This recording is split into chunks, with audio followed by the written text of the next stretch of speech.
श्री स्वामी समर्थ.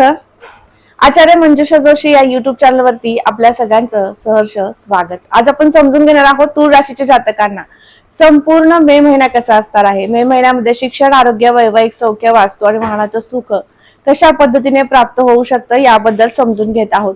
प्रथम स्थानापासून सुरुवात करूयात. प्रथम स्थान तुमचं व्यक्तिमत्व दर्शवतं. लग्न स्थानाचा अधिपती शुक्र होता. शुक्रांचं गोचर वृषभेतनं होत आहे. शुक्र वृषभेतनं गोचर करतायत पण अष्टम स्थानातनं. त्यामुळे मनामध्ये संभ्रम अवस्था निर्माण होणं किंवा कुठल्याही गोष्टीचा अतिरिक्त विचार करणं या गोष्टी निश्चित घडू शकतात या मे महिन्यामध्ये. परंतु हा कालावधी संपूर्ण मे महिना नसून पहिला पंधरवडा असणार आहे. दुसऱ्या पंधरवड्यामध्ये प्रत्येक कामातनं सुनियोजन करणं हा तुमचा छंद तुम्ही जोपासू शकणार आहात. त्यामुळे हा महिना कुटुंब सौख्यासाठी सुद्धा तितकाच मोलाचा आणि महत्वाचा असणार आहे. कुटुंबाचं सौख्य तुम्हाला प्रदान करून देण्यासाठी या ठिकाणचे अधिपती मंगळ होतात, ज्यांचं गोचर सुद्धा मेषेतनं होत आहे. सप्तम भावातनं मंगळ सप्तमातनं गोचर करतायत. त्यामुळे तुम्हाला तुमच्या पत्नीचं किंवा पतीचं सौख्य प्रदान करून देतील. कुटुंब वत्सल तुम्ही होणार आहात. तुमच्या कुटुंबाच्या जबाबदाऱ्या तुम्ही योग्य पद्धतीने निभावणार आहात. अशा पद्धतीने हा महिना असेल. तसेच धन वृद्धिंगत करून देण्यासाठी, धन संचय करून देण्यासाठी सुद्धा मंगळांची कृपा पाहायला मिळणार आहे. मंगळ जेव्हा मेषेतनं गोचर करतात त्यावेळेस तुम्ही जर शेअर मार्केटमध्ये किंवा इतर काही महत्वाच्या ठिकाणी गुंतवणुकी करू इच्छिता, कुठल्याही प्रकारच्या गुंतवणुकी तुम्हाला करण्याची इच्छा आहे तर ती इच्छा पूर्ती होत असते. त्यामुळे हा संपूर्ण महिना यासाठी श्रेष्ठ असेल. राशीपत्रिकेतील तृतीय स्थान, तिसरं घर अत्यंत महत्वाचं. तिसरं घर काय दर्शवतं तर तिसरं घर हे तुमचे परिश्रम दर्शवतं. या ठिकाणी गुरूंची रास येते. गुरूंची रास त्यामुळे ज्ञानी तुम्ही असताच, तसेच तुम्हाला कुठल्याही ज्ञान, कला, कौशल्य क्षेत्रामध्ये काम करायला सुद्धा तितकंच उत्तम प्रकारे जमतं, आवडतं सुद्धा. मीडिया क्षेत्र, ग्राफिक, इंटरनेट या क्षेत्रामध्ये तुम्ही रमता आणि या क्षेत्रामध्ये कार्य करून तुमचं स्वतःचं एक वेगळं व्यक्तिमत्व तयार करत असता. मग या महिन्यामध्ये काय चांगले फळ मिळेल तर या स्थानावरती गुरूंची स्वतःच्या राशीवरती येणारी दृष्टी तुमची प्रतिभा वाढवेल, तुमच्या कामाचा गुणगौरव तुम्हाला प्राप्त करून देईल आणि प्रत्येक कार्य उत्तमरित्या केल्यामुळे मनाला समाधान सुद्धा मिळणार आहे. राशीपत्रिकेतील तृतीय स्थानावरनं भावंडांचं सौख्य पाहिलं जातं. या महिन्यात तुमच्या भावंडांचं सौख्य सुद्धा तुम्हाला प्रदान होऊ शकतं. राशीपत्रिकेतील चतुर्थ स्थान, वास्तू आणि वाहन तुम्हाला खरेदी करायचे. वास्तूमध्ये इन्व्हेस्टमेंट करावी की नाही असा काहीसा संभ्रम निर्माण होत आहे. त्यांना सांगू इच्छिते, राशीपत्रिकेतील षष्ठातनं शनींचं गोचर आहे. षष्ठ स्थानामध्ये मीन राशीतनं शनी गोचर करतायत, जे तुमचे चतुर्थेश आहे. त्यामुळे मोकळी जागा खरेदी करायची असेल निश्चित करा. तुम्हाला उत्तम चांगले योग आहेत. रिअल इस्टेटमध्ये काम करण्यास सुरुवात करायची आहे. पदार्पण करू इच्छिता, निश्चित या महिन्याचा पहिला पंधरवडा त्यासाठी श्रेष्ठ असेल. राजकीय क्षेत्र, सामाजिक क्षेत्र या क्षेत्रामध्ये तुमची आवड तुम्हाला जास्तीत जास्त खेचून घेऊन जाणार आहे. तुम्हाला स्वतःला या क्षेत्रामध्ये उत्तम कार्य करायचंय हा निर्धार निर्माण करून देणारी शनींची कृपा तुम्हाला पाहायला मिळणार आहे.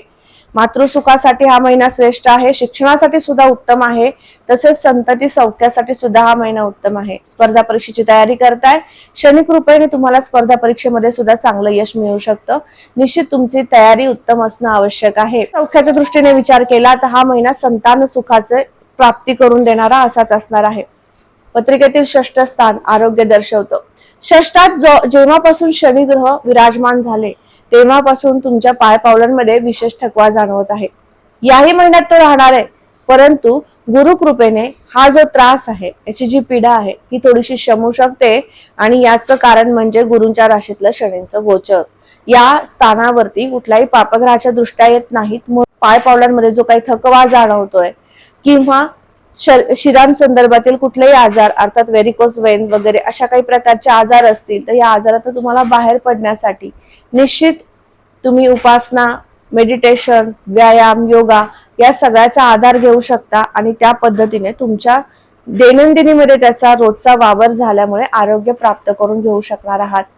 षष्ठात शनी आहेत, त्यामुळे श्वसनाचे आजार किंवा पावलांमध्ये थकवा हे मात्र तुम्हाला निश्चित राहू शकतं. राशीपत्रिकेतील सप्तम भाव, सातवं घर जोडदाराच्या सुखाचं आहे, प्रणयाचं आहे. प्रणय सुखाचं सुद्धा ते दुसरं स्थान मानलं जातं.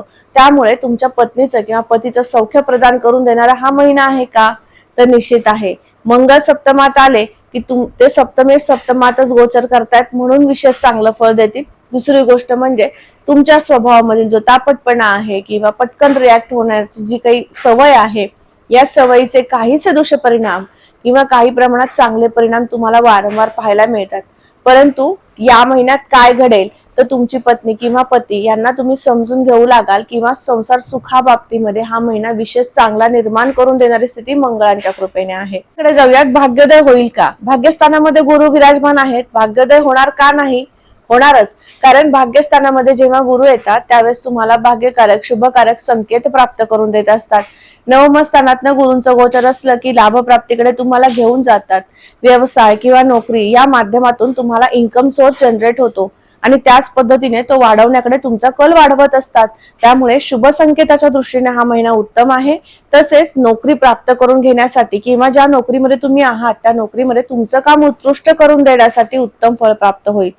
दशम स्थानावरनं व्यावसायिक योग पाहायला जातो. कुठल्याही प्रकारचा व्यवसाय सुरू करायचा आहे किंवा तो व्यवसायामध्ये आपण निपुण होऊ का, त्या व्यवसायामध्ये आपण उत्तम प्रकारे यशस्वी होऊ का, हे जर पाहायचं असेल तर आपण दशमस्थान पाहतो. आणि दशमस्थानामध्ये येणारी रास म्हणजे कर्क रास, आणि या ठिकाणी कुठल्याही पापग्रहांच्या दृष्ट्या नाहीत किंवा कुठलाही पापग्रह या ठिकाणी नाही. त्यामुळे हा संपूर्ण महिना व्यावसायिक वर्गासाठी अतिशय श्रेष्ठ असेल.